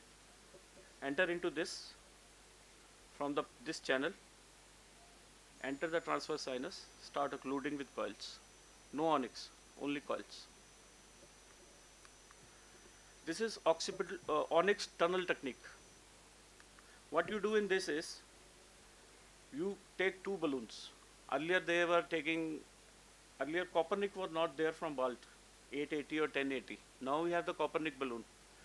So what we can do is inflate the balloon in the sinus, take the microcatheter in the middle of the balloon, inflated balloon and the sinus. Start injecting onyx. It will be occluding like this. Don't go in front of the balloon, otherwise you will be occluding the sinus. It has to be proximal to the inflated balloon and you make a tunnel. This is onyx tunnel technique. This is transarterial, transvenous combined. First coil through the transvenous, then external carotid feeder, inject onyx. Pressure cooker. We all know pressure cooker in arterial system. Proximal coil, distal embolization with onyx. In this, we use the same, but there is another technique, reverse pressure cooker technique. Reverse pressure cooker is, we go directly into the vein, near the foot end of the vein. Inflate the balloon, start injecting onyx. It will come retrogradely. So it is reverse pressure cooker. And in vein, generally we don't use coils because we can't sometimes keep two catheters. So we use Scepter mini balloon in small arteries. We can't have two. So we use Scepter mini. Take it to the fistula side. Through fistula you can do. This all CCF, you know, arterial side. Close the rent with coils. Inferior petrosal sinus. Close the rent. Always do carotid compression in CCF if you want to do a parent vessel occlusion. Good PCOMs, parent vessel. No IPS, ophthalmic vein not complete. Only one channel through pterygoid plexus. Enter into ophthalmic. Finish the case. Transvenous, IPS blocked. You drilled also, it didn't open. Come through the facial angular vein, superior ophthalmic vein into the pouch. Come into the pouch and coil. A small CCF single flow diverter can be used. If it's a small, not much of a drainage, you can use. A venous ectasia, come to the arterial, put coils, one small occipital branch is left, come into that, put onyx treatment.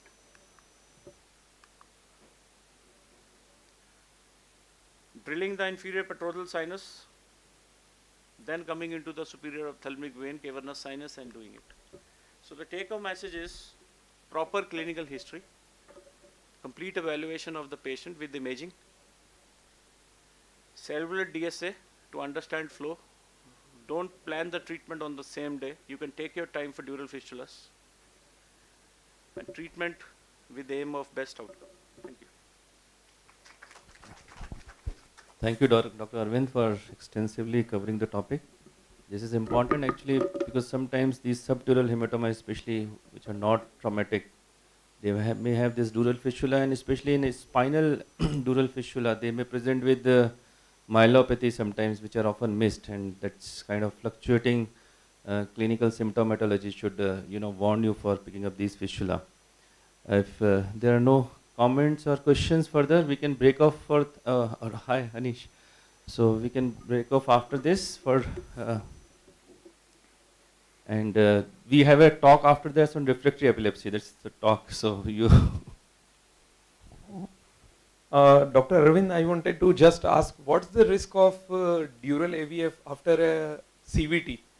We often get patients of CVT, so should really be worried about the development of dural AVF later on, or Not it's, every CVT will have dural AVF. yeah. But if the patient has symptoms, then you must evaluate for dural AVF. Actually, the means once the episode of CVT passes off, patients often come with history of headache, intractable headaches, and all this. She should be evaluated because dural fistula can present with headache. There is an article on this. Yeah. Headache can be an isolated presentation with dural fistulas, post thrombosis. So need to evaluate. You can do an MR angio, MR plus MR angio or venogram. That will give you an idea.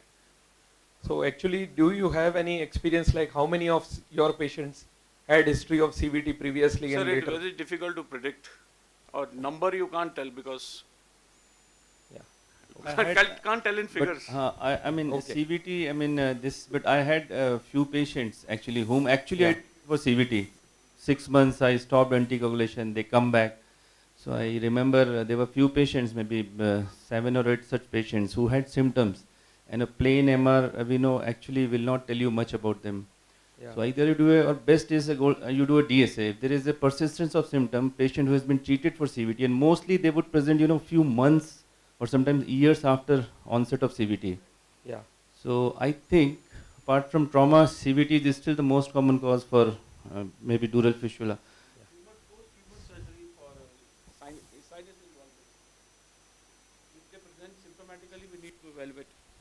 It might take years, might take months. So we cannot say exactly who will have, who will not have. Yeah. So because after CVT, many of the patients come after 1 or 2 years complaining of severe headache, and we do just a CT or plain MRI, and we may miss dural AVFs in those patients. Yeah. Yeah. So because this is actually response to the recanalization, it is recanalization only probably, which is pathological recanalization. Yeah. So we should do a DSA. I think in such cases the easiest thing is do a DSA and rule it out rather than doing MR. Thank you. So it's let's break off for coffee and maybe come back for short session.